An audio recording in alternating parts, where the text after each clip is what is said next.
ರಾಜ್ಯದ ಜನತೆಗೆ ಒಂದು ವಿಚಾರ ಹೇಳಕ್ ಬಯಸ್ತೀನಿ. ಇತ್ತೀಚಿನ ದಿನಗಳಲ್ಲಿ ಎಲ್ಲರೂ ಅನ್ಕೊಂತಾ ಇದ್ದಾರೆ ಬಿಗ್ ಬಾಸ್ ವಿನ್ನರ್ ಗಿಲ್ಲಿ ಅಂತ. ನಾನು ಹೇಳಕ್ ಬಯಸ್ತೇನೆ, ಬಿಗ್ ಬಾಸ್ ವಿನ್ನರ್ ಗಿಲ್ಲಿ ಅಲ್ಲ, ನಿರ್ಮಲಾ ಸೀತಾರಾಮನ್ ಮೇಡಮ್ ಅವರು ಸಭಾಧ್ಯಕ್ಷರೇ. ಯಾಕೆ ಅಂತ ಹೇಳ್ತೀನಿ. ಕೊಟ್ಟಿರೋ 50 ಲಕ್ಷದಲ್ಲಿ 18% GST, 13% income tax, 4% cess, 52% Nirmala Sitharaman madam ಅವ್ರಿಗೆ ಹೋಗೋದ್ರಿಂದ ನಿಜವಾದ big boss winner Nirmala Sitharaman madam ಅವರು ಅಂತ ನಾನು ಹೇಳಕ್ ಬಯಸ್ತೀನಿ ಸಭಾಧ್ಯಕ್ಷರೇ. ಪಾಪ ಮಂಡ್ಯದ ಹುಡುಗರಿಗೆ ಹೋಗೋದು ಬರೀ 48%. ಅಂದ್ರೆ ಟ್ಯಾಕ್ಸೇಷನ್ ಸಿಸ್ಟಮ್ ಯಾವ ತರ ಕಾಮನ್ ಮ್ಯಾನ್ ಗೆ ಸಮಸ್ಯೆ ಆಗ್ತಿದೆ ಅಂತ.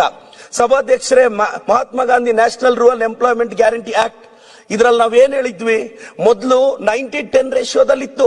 90% ಸೆಂಟ್ರಲ್ ಗವರ್ಮೆಂಟ್, 10% ಸ್ಟೇಟ್. ಇವತ್ತು ನಾರ್ತ್ ಈಸ್ಟ್ಗೆ ಆ ರೂಲ್ ಅಪ್ಲೈ ಆಗ್ತಿಲ್ಲ. ಇವತ್ತು ಬರೀ ಕರ್ನಾಟಕಕ್ಕೆ, ಸದರ್ನ್ ಸ್ಟೇಟ್ಸ್ಗೆ, ಸೌತ್ ವರ್ಸಸ್ ನಾರ್ತ್ ತರ ಆಗೋಗಿದೆ. ಇವತ್ತು 60-40% ತಂದಿದ್ದಾರೆ.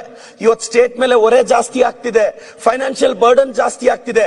ಇದ್ರ ಬಗ್ಗೆ ಓದಿ ರಾಜ್ಯಪಾಲರೇ ಅಂತ ಕೇಳಿದ್ವಿ. ಅವರು ಓದಿದ್ದಾರೆ ಎನ್ನಲಾಗಿ ನಾವು ಭಾವಿಸ್ತಾ ಇದ್ದೀವಿ.